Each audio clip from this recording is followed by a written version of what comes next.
And thanks for joining me, everyone. Charles Moscowitz here. Welcome to the program. Monday through Friday, 12 noon. I go live stream on YouTube, and the program is carried on all of my various podcasting platforms.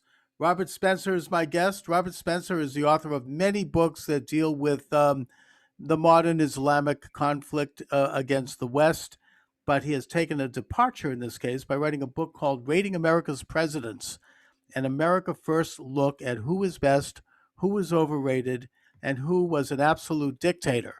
Robert, thanks for joining me. There we go. Disaster, that last word, not Oh, dictator. absolute disaster. We may even say dictator. Well, it depends on who you mean, I guess. That's true. So you go through every American president, and right from Washington to Obama to Trump. What are the standards by which you the metric you use to judge the presidents? Yeah, well, the subtitle says an America First look, and that's exactly what this is.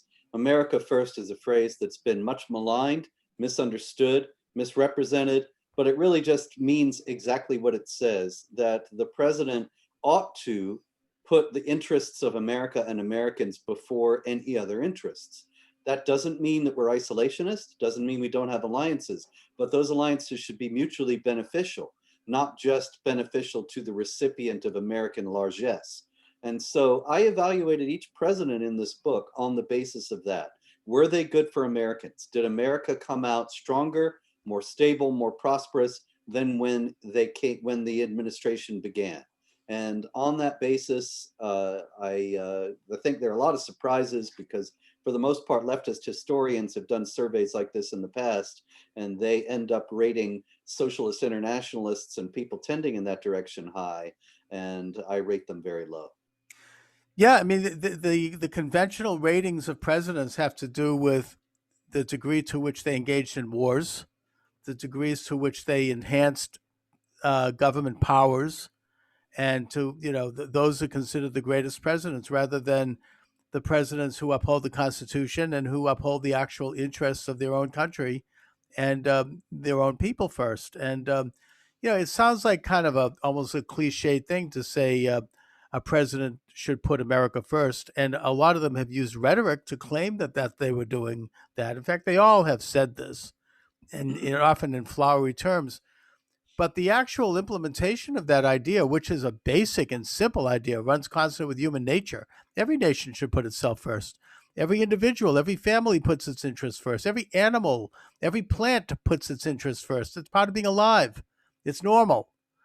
And yet, there's been agendas afoot, particularly, I think, starting with Wilson, but you might want to comment, where Americans started to think about international order and America becoming merged into some kind of a province of the world, as opposed to America standing for itself and with itself and reaching a hand of friendship to the world, but yet from its own position of interests. So, who were the best presidents in your estimation, and why? I rate four with 10 out of 10. And those are my personal Mount Rushmore that if I could recarve it, I'd leave Washington and Lincoln there. But the other two would be Calvin Coolidge and Mr. Trump. There we go. I America. think that is so beautiful. I mean, obviously, Washington is the father of the country, and he set the stage for how the presidency would function. I mean, one of the things that he's not given credit for, but should be, is that his style, his mannerisms, everything that he did, he knew would be part of posterity. He knew that every president since then would imitate him, and has to a certain extent. Even how he dressed, how he combed his hair. I mean, how he sat on a horse. Everything about him set the stage culturally for how the American president would function, including only serving 2 terms in office. That's, I Um, think, the main things he did is yeah. lead. That America Oh, it's a has miracle. broken tradition over 200 years of the presidents voluntarily relinquishing power and of a peaceful transition of power. Now, of course, that's imperiled not by the hysteria that Trump's not going to leave office. That's a lot of nonsense. But the Democrats apparently wishing to remove him in a disputed election scenario. And I hope that that doesn't happen, but that could be the end of the precedent Washington set. It's a very troubling precedent. It really, in a sense, is a precursor to a potential coup d'état, especially Yeah. when you have military people making noises like this.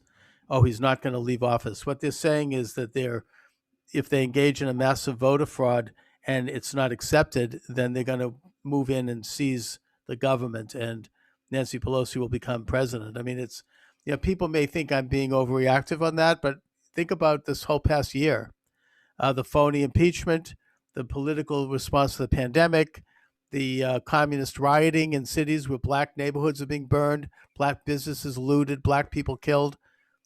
Who would have thought this could happen in this country? So, yeah, I mean, what I'm suggesting now, the potential coup is a real concern, and it's something that really could happen. Um, you mentioned Coolidge, and I think that it's a great example of an American president who understood the role of the presidency, who understood his constitutional responsibilities, who did not seek to expand the federal powers and interfere with the economy and the culture, and who kept us out of wars. I mean, I would think that those are the main criteria, not presidents who implicate us in wars. And this again goes to Trump, reducing America's uh, escalating wars around the world. This is something the left used to like to talk about, right? Marvin Gaye. We should de-escalate. Get out of Vietnam. Fine. Well, now Trump is getting out of Afghanistan and Iraq, and he's getting out of NATO to an extent, and their hair's on fire. They're so outraged. Well, they're only outraged because he's doing it. If it were Obama doing it, then it would be great statesman behavior and give him another Nobel Prize. But Right. it's Trump doing it, so it's all wrong. It's really appalling because, for years, Bernie Sanders and the far left in the Democratic Party, for reasons quite different, of course, from President Trump's, have called for the end of these endless wars. But now the wrong person is doing it, and so they're all against it. As far as Calvin Coolidge goes, you're quite right. He cut regulations, he cut taxes, much the way Trump has, initiated a period of prosperity in the same way that Trump has, and didn't get the government involved in areas in which it does not have any constitutional warrant to be involved. That's And right. that, I think, is something, of course, lost for most modern presidents, and that we owe him a debt of gratitude for upholding. Right, and he also expanded the franchise of American citizenship by giving Native Americans the right to vote, and in a sense, in the genuinely progressive sense of America's mission, which is to enfranchise the right of the citizen under God. And that the citizen is first. Who were some of your worst presidents on the list? Going back to the 19th century, you've got a lot of the dough faces, the northern pro-slavery Democrats who were president before the Civil War, Franklin Pierce and James Buchanan, and then Yes. fast forward to Woodrow Wilson.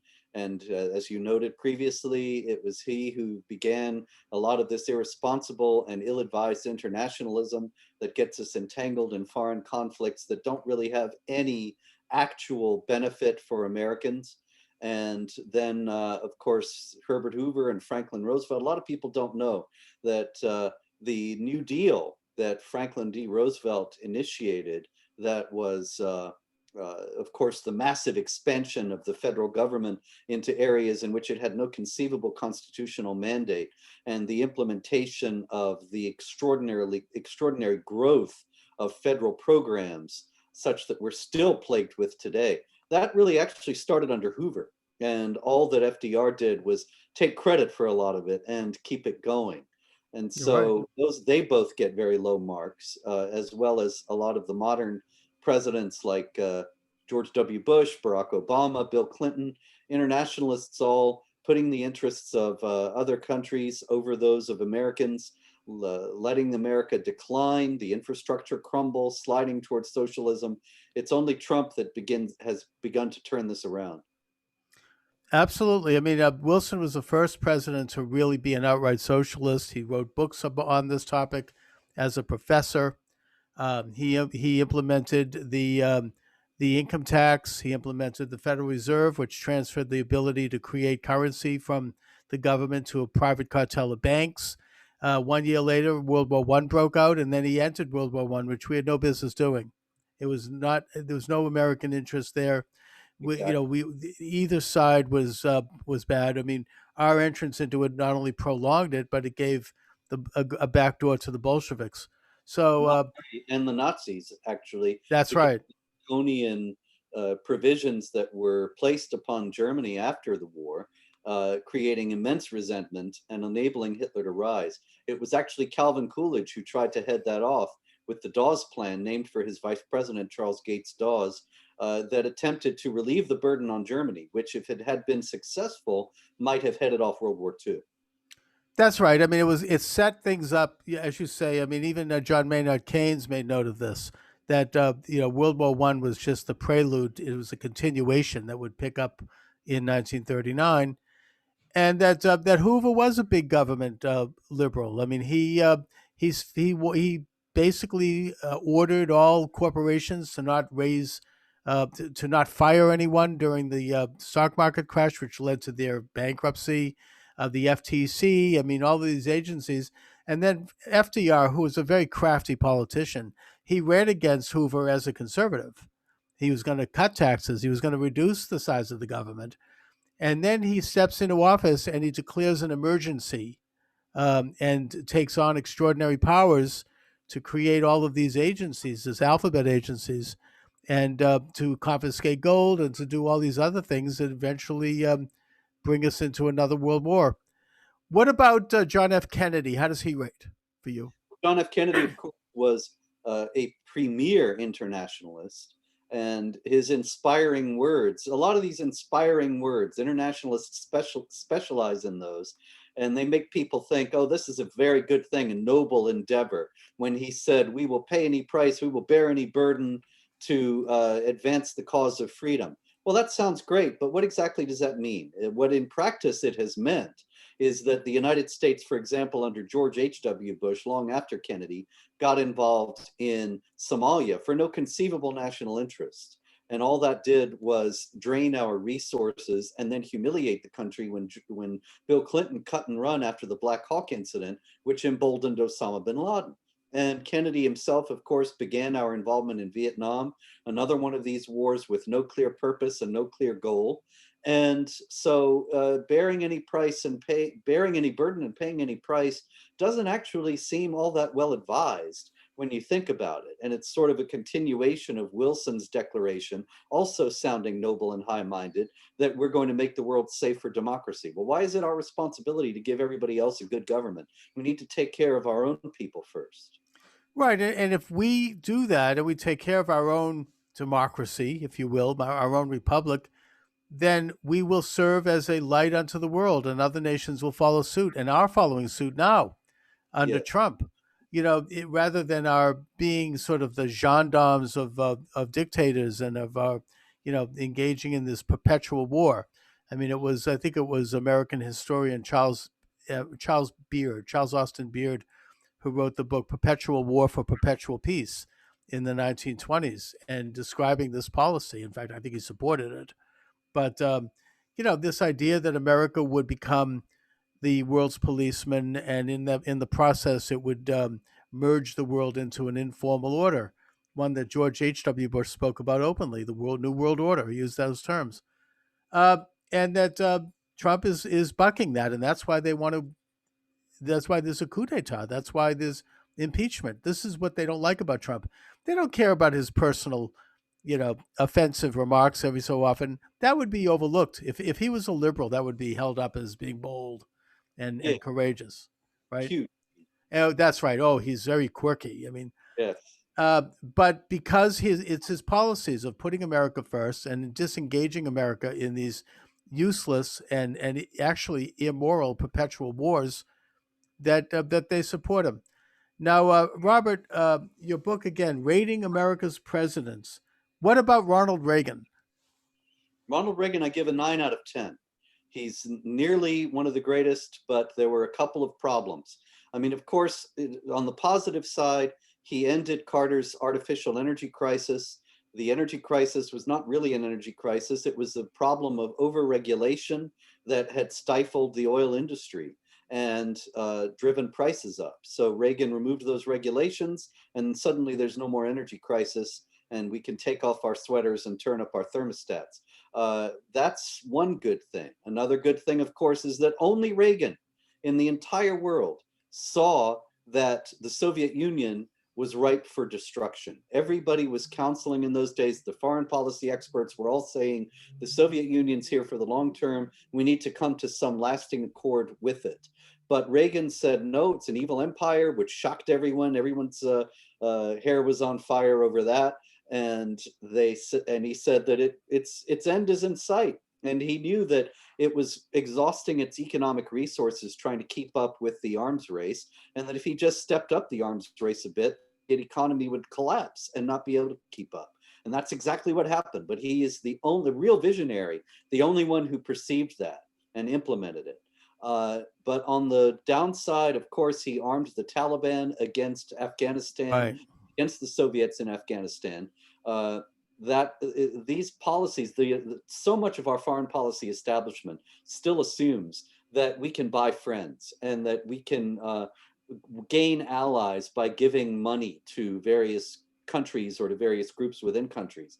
That's not true. It's never been true. It's especially not true when you're dealing with Islamic jihadis who will never regard infidels as equal partners or friends. And so the Taliban struck us on 9/11. They were emboldened and empowered by the aid that they got from the United States in the 80s and 90s. And that started with Reagan. Yeah, Also, I wanted to ask you about that because, on the one hand, I don't think that the Reagan they didn't understand the nature of radical Islam. They didn't right. predict that this would happen, and instead they believed that when the Soviet Union occupied Afghanistan in 1980, they felt that they could bleed the Soviet Union and attack the Soviet Union at its weakest link, its underbelly, and they did. And the Soviet Union it did contribute greatly to the collapse of the Soviet Union. It was a kind of a proxy war, which I understand from a Cold War perspective, but I don't think they really understood the Afghanis and the people, at least the people they were supporting, and Exactly. that came back to bite us later, obviously. Yep. And Um, the other yeah, thing against Reagan we got to mention is the amnesty for illegal aliens, which set an extraordinarily bad precedent and has led to this open borders madness on the part of the Democrats. Of course, Reagan was a Republican, but the idea that we owe people to the right or the privilege. Not a privilege. That people have a right to come into the United States, and they can come into the United States illegally and then be absolved. It's very damaging both to the world at large and to the United States itself. Ultimately, if we have open borders, as President Trump says, we're not going to have a country. right, and I think that every president from Reagan up to Trump has given lips. Well, Trump, and not Trump's case, but every president up to Obama gave lip service to strengthening the borders and building the fence and building the wall, including Obama. But and to an extent, Obama actually did do some of this. But it's because Trump really wants to do it and means it and has made it a centerpiece that they're against it. Yeah, And also, it does get into the question of eroding sovereignty and eroding nation stateness by simply opening borders as if that's a virtue. And I think that's a big piece of what we're looking at right now in this election, because the radicals who have really taken over the Democratic Party, they want, well, as far as Biden goes, he's not coherent. We have no idea. He's a figurehead, but yes, right. I mean, the man is ill. But the people that are going to run the show there want to have open borders. I don't think there's any question about that. no doubt, absolutely. And they present it to the American people as if it were some kind of moral duty. I mean, of course, leaders all over the West are doing that. Pope Francis does that. It's really extraordinarily irresponsible and ultimately suicidal for the West to adopt this idea that we have some moral obligation to open the doors to everybody in the world who wants to come in.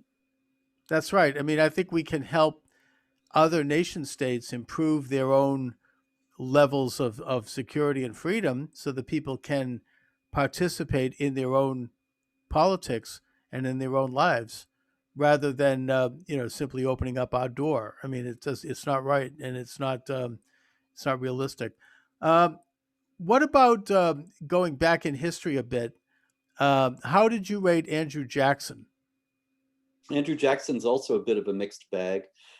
He was, in a very real sense, the first populist president, very much a precursor to Trump. Trump admires him, and it's no surprise why he would, because before he was president, the six presidents before him were a father and son from Massachusetts and four guys from Virginia.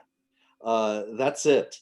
They were all associates and friends, colleagues, the Virginians, and the other side were the Adams family from Massachusetts. So the America was indeed a republic, but it was a republic really for a small group of people who had property and landed estates and this kind of thing.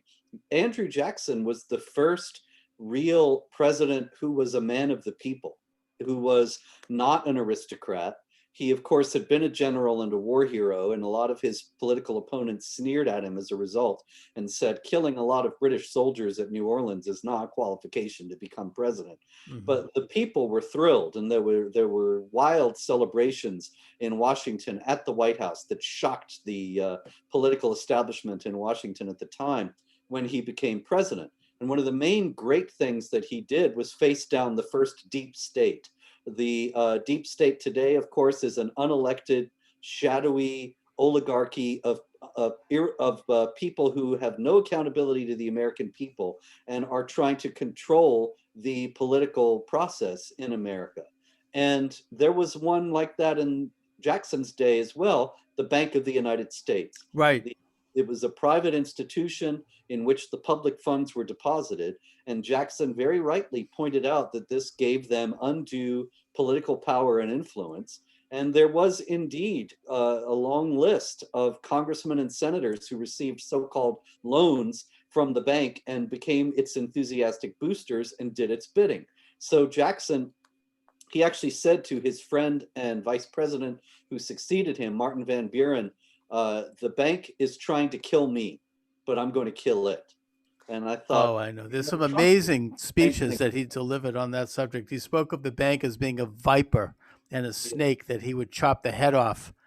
And yeah, I mean, his dechartering of the second bank led to the American golden age of currency between Jackson and the implementation of the Federal Reserve in 1913. So yeah, I mean, I think a great man.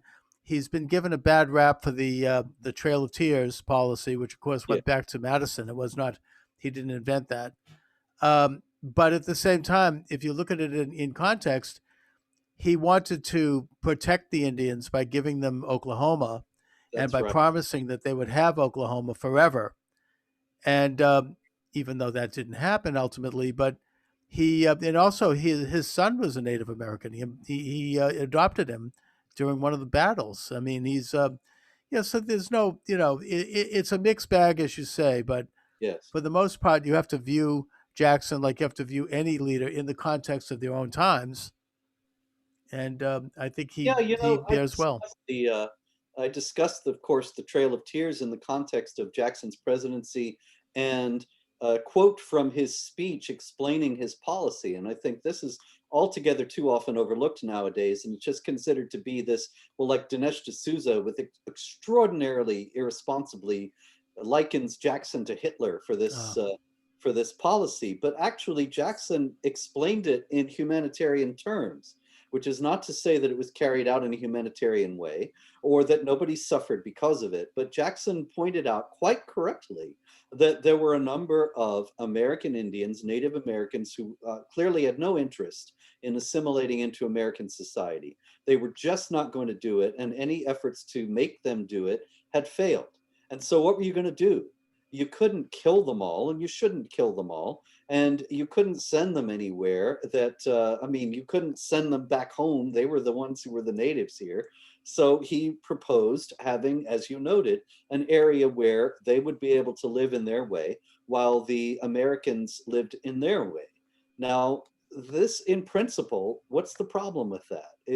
certainly a lot of people suffered and died on the way there because of the conditions of the area that they had to pass through, and the fact that there weren't any places for them to get supplies or provisions or even food in many cases.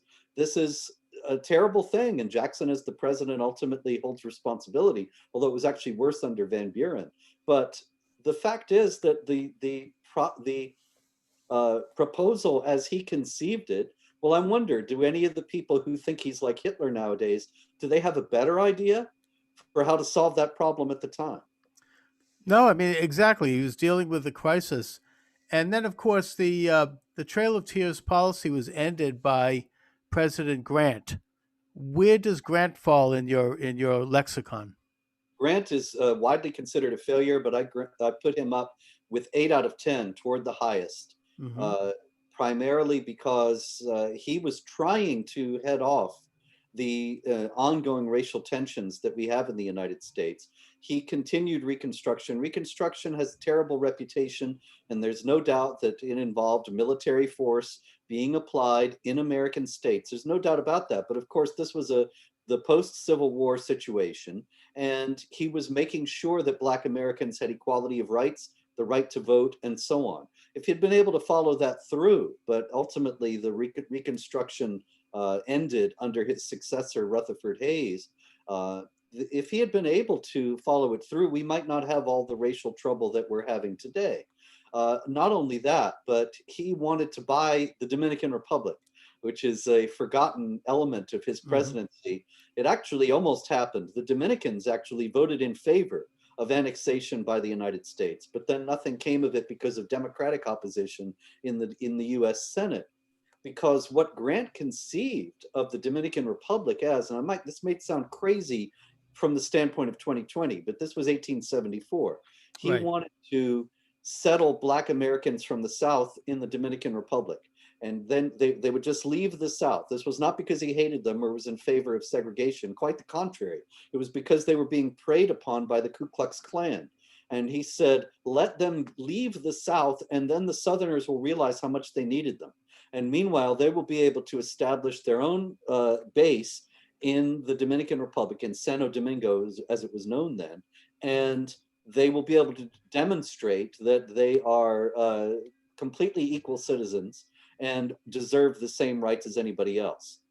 And Interesting. this kind of thing demonstrated, and he also was very clear, especially when he was dealing with the Jewish community, and the fact that he had issued a notorious order as a Mm. general during the Civil War, barring Jews from Mississippi and Tennessee. And he apologized for that, rescinded the order, visited a synagogue, and he affirmed that he believed in the equality of all Americans, regardless of race, as well as of creed, national origin, and so on.